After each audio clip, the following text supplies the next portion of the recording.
Roll down the window and put the gun outside the car. Roll down the passenger window and drop the gun outside the car.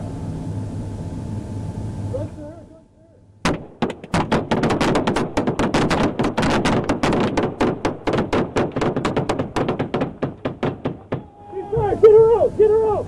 Get her out! Come on! Come on! Come on! Come on! Come on! Go! Get mad! Go roll it! What does a monster look like?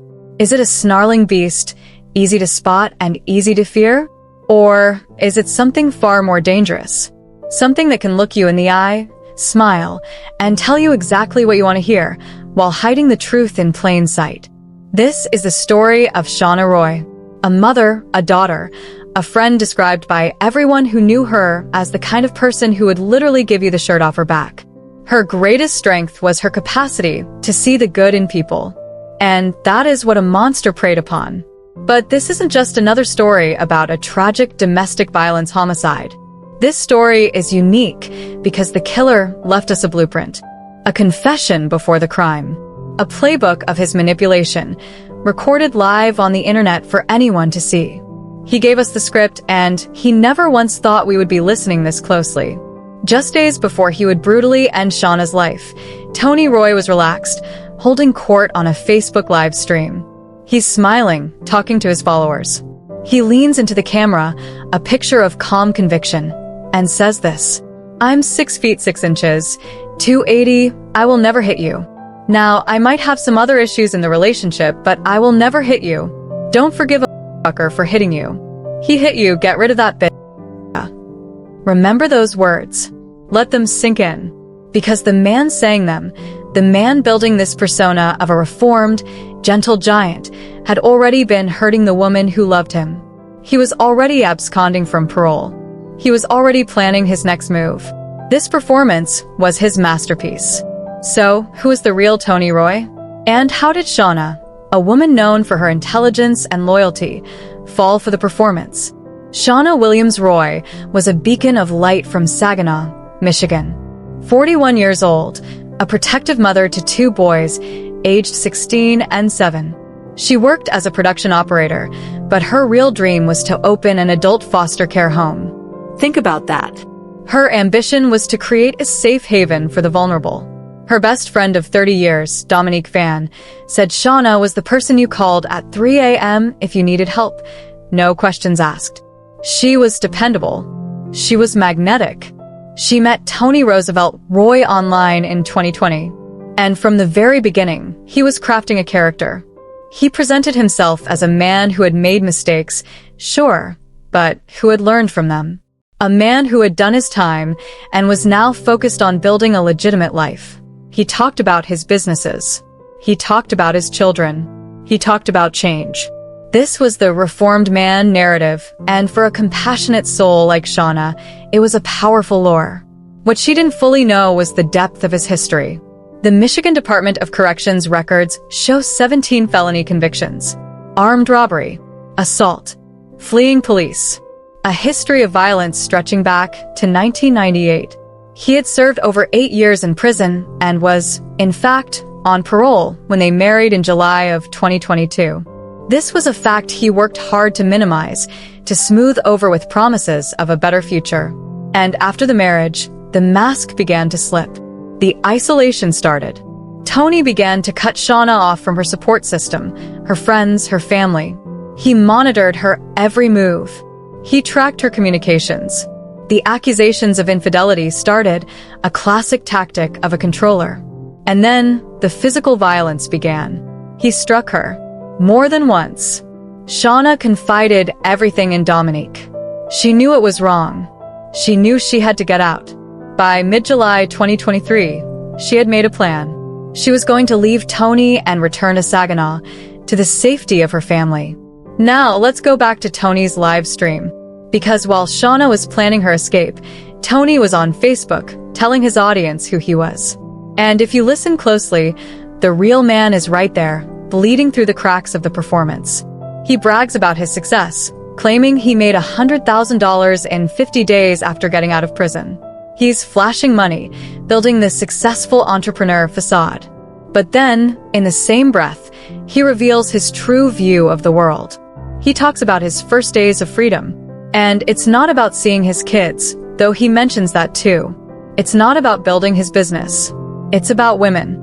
He describes them not by their names, not by their personalities, but by their body parts.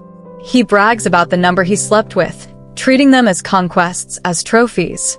He even talks about taking pictures as souvenirs.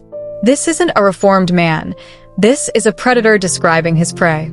He admits, outright, "I don't want to talk to the same person every day.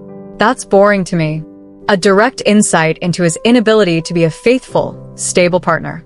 He needed constant newness, constant validation. And perhaps most tellingly, he goes on a long, rambling monologue about why people cheat. He says women cheat because they are mishandled. Can you see the gaslighting potential in that? He's already setting the stage to blame Shauna for his own actions. And for men, he says they cheat for the most trivial reasons. A big ass just walked by, boom. He says it so casually, like it's just a fact of life, a force of nature he has no control over. This is the man Shauna was living with. On July 14th, 2023, Shauna told Tony she was leaving. The performance was over. The character of the reformed man was no longer necessary. The monster emerged. He flew into a rage. He attacked Shauna in their apartment at the Kings Lane Apartments in Burton, Michigan. He beat her with his fists. He beat her with a metal pipe. And then, he strangled her to death with a belt. But his violence didn't end with her death. In an act of utter depravity, Tony Roy dismembered Shauna's body. He used a knife and a saw.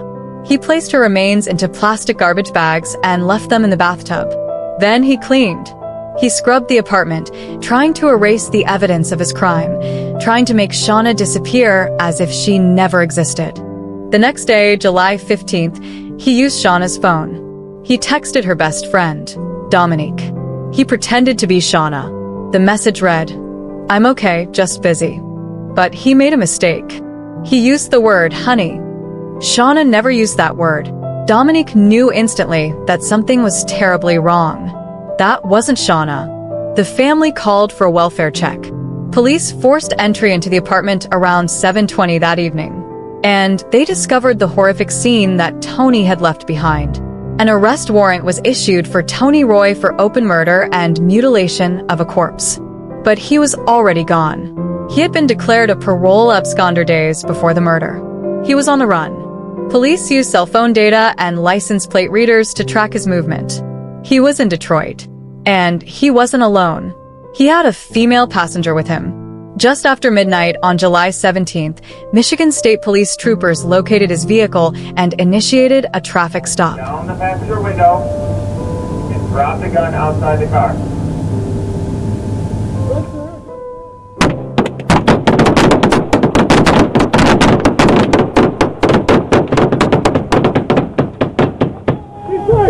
When they approached the car, Tony Roy produced a handgun. Think back to his live stream. "I will never hit you." The man who built a platform on claiming he would never harm a woman. He first pointed the gun at his own head, and then he turned it. He aimed it at the woman in the passenger seat. He used her as a human shield. Fearing for her life, the troopers opened fire. Tony Roy was killed at the scene. The female passenger was injured by broken glass, but not by gunfire. She was unharmed, and it was later determined she likely had no involvement in Shauna's murder. She was probably just another person caught in Tony Roy's destructive path. Shauna's ID, her phone, her purse, they were all found in his car. The irony is absolute. The man who preached about never harming a woman ended his life in a standoff where his final act was to threaten the life of another woman. The performance was finally and utterly shattered. In the aftermath, Shauna's community was left in grief and outrage. Her story is a devastating reminder of the lethal potential of domestic violence. It also highlights a painful systemic failure. Despite a 25-year history of violence, despite being on parole, Tony Roy was able to abscond and vanish from supervision without immediate consequence. A case for aggravated domestic violence against him had been dismissed just months earlier, in April 2023. Shauna Roy is remembered not for how she died, but for how she lived, for her lifelong kindness, for her dream of helping others, and for the fierce love she had for her 2 sons, who are now in the care of their grandmother. Tony Roy left behind 2 versions of himself. The one he performed for the world, the philosopher, the entrepreneur, the reformed man who would never hit a woman, and the real one, revealed by his actions, a violent, controlling predator whose own words now serve as the most chilling evidence against the character he tried so hard to build. The question we're left with isn't just how this could happen. It's how we can learn to see the difference between the performance and the performer before it's too late. What did you think of this deep dive into the mind of a manipulator? Does hearing Tony's own words change your perspective on the case? I want to hear your thoughts in the comments below. Let's have a conversation about this. If this investigation into the truth behind the performance gripped you, please show your support by giving this video a thumbs up. It really helps the channel grow. And if you want to follow more true crime stories from a perspective you won't get anywhere else, make sure to subscribe to True Crime Unraveled here on YouTube and hit the bell icon so you don't miss our next video. You can also follow the conversation on our other platforms. Find us on Facebook and TikTok under True Crime Unraveled TV. We're building a community there to unravel these stories together. Thank you for watching. Remember to trust your instincts and look out for each other.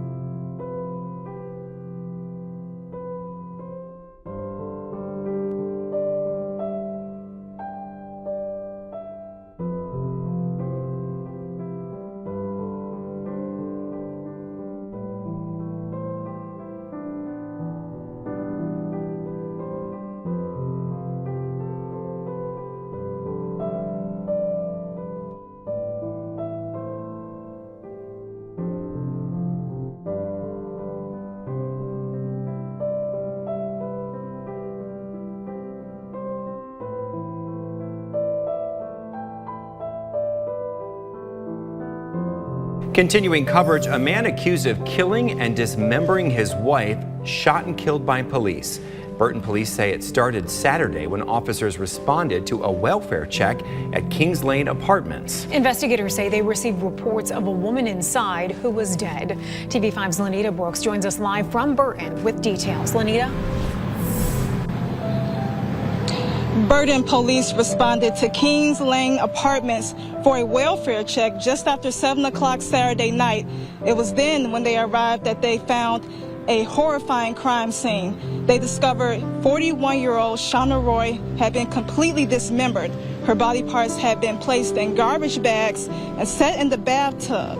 It was then when officials determined her husband, 44-year-old Tony Roy, had killed her, mutilated her body, and left it in the apartment. A warrant for his arrest was issued Monday, and that same day, Michigan State Police attempted to arrest Roy in Detroit during a traffic stop at about 11:40 that night.